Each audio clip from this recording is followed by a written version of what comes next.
इन प्रश्नों के उत्तर देना है। पहला प्रश्न ये कहा गया कि दो छेदक रेखाएं क्या है। मैंने आपको छेदक रेखा क्या बताया? छेदक रेखा वह रेखा है जो वृत्त के किन्हीं भी दो बिंदुओं को काटते हुए यानी कि प्रतिच्छेद करते हुए खींचा जाए। ठीक है, आए समझ? इसको हम क्या कहते हैं? छेदक रेखा। जी क्या होती है? छेदक रेखा जो वृत्त के किन्हीं दो बिंदुओं को क्या करेगा? प्रतिच्छेद करेगा, वो क्या कहलाती है? वृत्त की छेदक रेखा कहलाती है। तो आप इस चित्र में देखिए कि ऐसी कौन सी रेखाखंड है जो ऐसे खींचे हुए है। तो एक तो आप देख पा रहे होंगे कि एक जी बिंदु C है और जी बिंदु F। अगर इस दोनों को मिलाया जाए तो जरा बताओ, वृत्त के दो भागों को काट रहा है कि काट रहा है? एक D पे और एक E पे। तो इसका मतलब है एक कौन सी छेदक रेखा हुई है? CF। तो एक छेदक रेखा का नाम क्या है? CF। दूसरी छेदक रेखा कौन सी है? आप देख पा रहे होंगे, ये है ए जी गुजरा हुआ है और ये आया है कहाँ तक? C तक। तो इसका मतलब है कौन सी है? CA। तो यहाँ पे आप लिखोगे CA। ये दो छेदक रेखा है। अब आपसे कहा गया स्पर्श रेखा, तो मैंने आपको स्पर्श रेखा भी बताई है। स्पर्श रेखा क्या है? कि ऐसी रेखा जो वृत्त के केवल एक ही बिंदु को, इसको एक ही बिंदु को टच करते हुए छूकर गुजरे या प्रतिच्छेद करके निकले, तो ऐसी रेखा को हम क्या कहते हैं? स्पर्श रेखा कहते हैं। और जिस बिंदु को टच करे उसे हम स्पर्श बिंदु कहते हैं। तो इस चित्र में देखिए कि ऐसा कोई है रेखाखंड जो ऐसा खिंचा हुआ है। तो आप देख पा रहे होंगे ये कौन सी है? जी। ये देखो बिंदु A को ही स्पर्श कर रहा है, तो ये कितना हो गया? GF। एक तो बेटा आपका GF हो गया। दूसरा कौन सी स्पर्श रेखा है? आप देख रहे होंगे J स्पर्श कर रहा है, तो इसका नाम क्या है? HG। तो यहाँ पे HG। ठीक है, तो दो स्पर्श रेखाएं कौन कौन सी हुई? GF और एक HG। व्यास क्या है? व्यास भी बेटा मैंने आप लोगों को बताया है। व्यास होता क्या है? व्यास किसे कहते हैं? किसी भी यानी कि व्यास किसे कहते हैं? ऐसी बड़ी जीवा जो वृत्त के किन्हीं दो बिंदुओं को, ठीक है, वृत्त की ऐसी सबसे बड़ी जीवा जो वृत्त के किन्हीं दो बिंदुओं को मिलाए, लेकिन कहां से होकर गुजरे? वृत्त के केंद्र से होकर जाती है। तो ऐसी सबसे बड़ी जीवा जो वृत्त के केंद्र से होकर जाती हो, वो वृत्त का क्या कहलाता है? व्यास कहलाता है। ठीक है, तो जिस बिंदु जी मान लिया A है, जी बिंदु B है, जी इसका केंद्र जैसे मैंने O माना, तो जी आपका क्या है? व्यास है। तो व्यास किसे कहते हैं? ऐसी सबसे बड़ी जीवा जो वृत्त के केंद्र से होकर जाए, यानी वृत्त की सबसे बड़ी जीवा जो वृत्त के केंद्र से होकर जाए, उसे हम वृत्त का क्या कहते हैं? व्यास कहते हैं। तो अब इस चित्र में आप देखिए कि कौन सी है जो गुजरे हुए हैं, लेकिन वृत्त की सीमा में ही स्थित होना चाहिए दोनों बिंदु। तो आप देख पा रहे होंगे कि ये B से यहां तक नहीं है, तो क्या नाम हो गया इनका? BOA। तो यहाँ पे व्यास का नाम हो गया आपका BOA। ठीक है, अब आता है बेटा स्पर्श बिंदु। तो मैंने आपको स्पर्श बिंदु क्या बताया है? स्पर्श बिंदु बेटा मैंने आपको ये बताया कि स्पर्श रेखा जिस बिंदु से गुजरे या जिस बिंदु को छुए, वही बिंदु क्या है? उसका स्पर्श बिंदु। ठीक है, तो स्पर्श रेखा वृत्त के जिस बिंदु को स्पर्श करे, वही क्या है? वृत्त का स्पर्श बिंदु। तो कौन सा बिंदु है? P। अब यहाँ पे आप देखिए कि ऐसा स्पर्श बिंदु कौन कौन सी है। तो स्पर्श रेखा के लिए ढूंढिए कौन कौन सी है। एक GF, तो कौन से पे टच कर रहा है? ये A पे। इसका मतलब है A बिंदु एक स्पर्श बिंदु है, लेकिन इन्होंने एक ही कहा है। इस चित्र में कितनी दिखाई दे रही है आपको? एक A दिख रहा है, ये कौन सा दिखाई दे रहा है? H। तो आप ऐसा लिख सकते हैं A या H, आप किसी भी एक को लिख सकते हैं, A या H, क्योंकि एक ही बारे में पूछा गया है। तो लेकिन यहाँ पे दो स्पर्श रेखाएं हैं, दो स्पर्श बिंदु हैं, तो आपने दोनों को लिख दिया A या H। एक जीवा क्या है बेटा? जीवा मैंने आपको बताया जीवा किसे कहते हैं? अगर वृत्त के कोई भी दो बिंदुओं को, जैसे दो बिंदु लिए मैंने और इनको आपस में मिला दिया, तो ये वृत्त की क्या कहलाएगी? जीवा। ये वृत्त की क्या कहलाती है? जीवा। तो जीवा किसे कहते हैं? कि वृत्त के परिधि पर स्थित किन्हीं दो बिंदुओं को मिलाने वाली रेखाखंड या मिलाने वाला रेखाखंड वृत्त की क्या कहलाती है? जीवा कहलाती है। ठीक है, तो ऐसे जो गुजरी हो वो वृत्त की जीवा है। तो आप इस पूरे चित्र में लिखिए कि कौन सा गुजरा हुआ है? डी से ई तक की दूरी।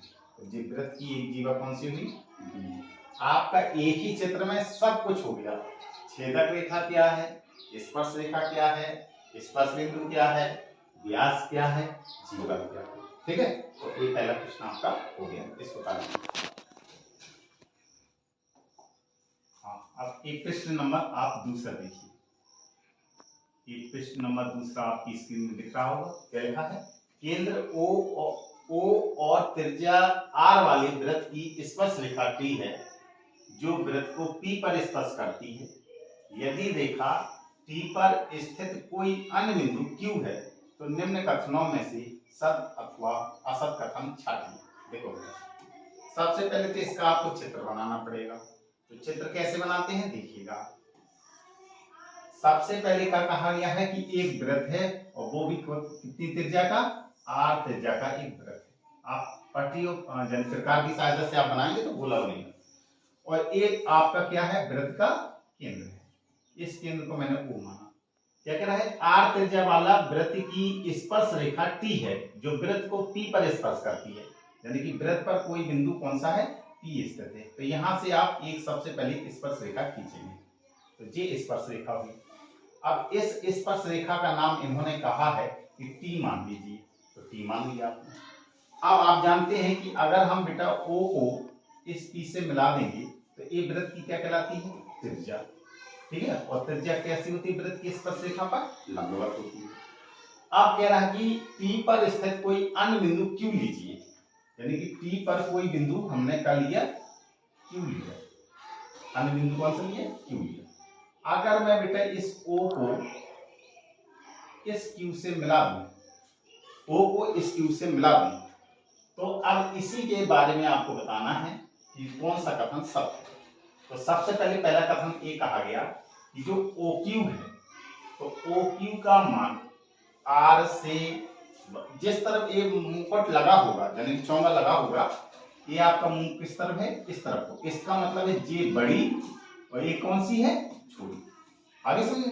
ये आपको बताना है। तो अब इसमें आपको सत्य और असत्य का जवाब देना है। सत्य और असत्य, इसको मैं दूंगा। तो आप ये समझ गए हैं कि जिस तरफ एक मुकुट लगा होगा, ये मुंह इस तरफ है, तो इसका मतलब ये बड़ी है और ये छोटी है। ठीक है, आगे सुनिए। तो ये कह रहा है कि OQ का मान R से बड़ा है। अब आपको ये सिद्ध करना है कि हाँ ये सही कह रहा है कि गलत कह रहा है। जरा आप ये बताइए, मैंने आप लोगों को क्या सिखाया कि त्रिज्या किसे कहते हैं? त्रिज्या क्या है? कि कोई वृत्त है और वृत्त का कोई एक केंद्र है, एक ही केंद्र होता है वृत्त का, और परिधि पर, यानी कि वृत्त की परिधि पर स्थित चाहे कोई सा भी बिंदु हो, वो क्या बन जाती है? वृत्त की त्रिज्या बन जाती है। अगर बेटा मैं यहाँ पे कोई बिंदु P ले लूं और इसको इससे मिला दूं, ये वृत्त की क्या है? त्रिज्या, जिसको हम क्या कहते हैं? R। इसका मतलब अगर मैं बेटा इसको इससे मिला दूं, ये भी तो वृत्त की त्रिज्या है। अगर मैं इसको मिला दूं, ये भी वृत्त की त्रिज्या है। अगर बेटा मैं इसको मिला दूं, तो ये भी वृत्त की त्रिज्या है। तो अब आप इस चित्र को देखिए ध्यान से। जैसे केंद्र को वृत्त की परिधि का एक बिंदु मिलाया गया, तो ये वृत्त की त्रिज्या आपने R मानी।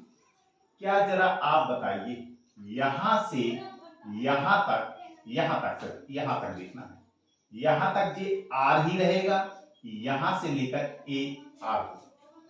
तो आपको मैंने क्या बताया कि वृत्त की परिधि पर स्थित बिंदु ही वृत्त की क्या कहलाती है? त्रिज्या कहलाती है। जब वृत्त के केंद्र से वृत्त की परिधि पर स्थित बिंदु के बीच की दूरी वृत्त की क्या कहलाती है? त्रिज्या कहलाती है। इसका मतलब जो जी R है वो सिर्फ इतना ही है, यहां से लेकर यहां तक। क्लियर? तो इसका मतलब है कि Q तो इससे और ज्यादा हो गया, Q ज्यादा दूरी पे है।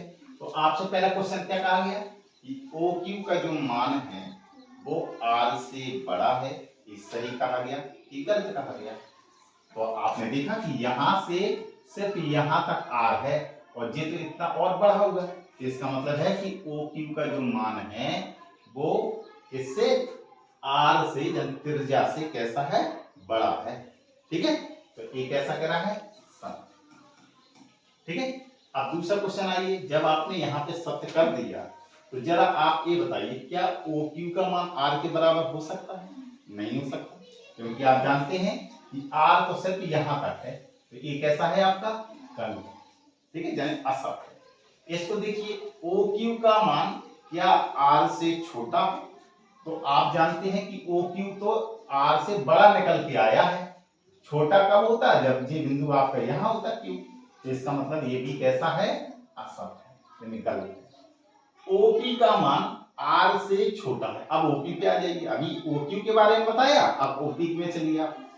तो ओपी जरा देखेंगे आप कि ओपी जोन है वही तो आर है, यानी ओपी का मान कितने के बराबर है, आर के बराबर है, ना कम और ना ज्यादा। इसमें क्या कह रहा है कि ओपी का मान आर से कम है, ओपी यानी ओ से पी तक की जो बीच की दूरी है वो आर से कम है, तो ये क्या कह रहा है, गलत कह रहा है, क्योंकि हम जानते हैं कि ओपी का जो मान है वो कितने के बराबर है, आर के बराबर है, क्योंकि यही तो वृत्त की त्रिज्या है। तो ना ज्यादा और ना कम, इसमें कह रहा है कि ओपी का मान आर से ज्यादा है, ये भी क्या कह रहा है, आगे समझे। तो जहां सत्य है वो ट्रू है और बाकी आपकी फाल्स है, यानी एफ। क्लियर, आप ऐप लिखिए, चाहे गुणा का निशान लगाइए, कोई दिक्कत नहीं। ठीक है, तो इसको आप बता लीजिए। अब जैसे अगला प्रश्न देखिए, तीसरे नंबर का। तीसरे नंबर के प्रश्न में क्या कहा गया है कि जीवा और छेदक रेखा में क्या अंतर है, चित्र बनाकर स्पष्ट कीजिए। तो मैंने आपको बताया कि जीवा क्या है, जीवा कैसे होती है कि वृत्त के किन्हीं भी दो बिंदुओं को आपस में आप मिला देंगे तो उनकी बीच की दूरी वो वृत्त की क्या होगी, जीवा। इसका मतलब जीवा ऐसी बनती है। छेदक रेखा क्या है, छेदक रेखा ऐसी ऐसी होती है कि क्या, कि वृत्त के किन्हीं दो बिंदुओं को तो प्रतिच्छेद करेगी ही, लेकिन साथ में गुजर के जाएगी, यानी बाहर निकल के जाएगी, तो वो वृत्त की क्या कहलाती है, छेदक रेखा। तो आपने बेटा ये छेदक रेखा समझा और ये क्या है, जीवा। आगे प्रश्न में चलते हैं, चौथे नंबर का। 2 सेंटीमीटर त्रिज्या का एक वृत्त खींचिए, इस वृत्त के अभ्यंतर, अभ्यंतर का मतलब होता है अंदर, जैसे 2 सेंटीमीटर त्रिज्या का आपने एक वृत्त खींचा, आप प्रकार को 2 सेंटीमीटर त्रिज्या का एक वृत्त प्रकार की सहायता से आप बना लेंगे। तो ये है, मान लीजिए 2 सेंटीमीटर त्रिज्या का एक वृत्त। अब आपसे क्या कह रहा है कि त्रिज्या का एक वृत्त खींचिए, इस वृत्त के अंदर एक बिंदु पी लीजिए, इस वृत्त के अंदर लेना है आपको पी। जैसे मान लो अगर मैं इसको इससे मिला दूं तो ये वृत्त की क्या हो जाएगी, त्रिज्या कहलाएगी।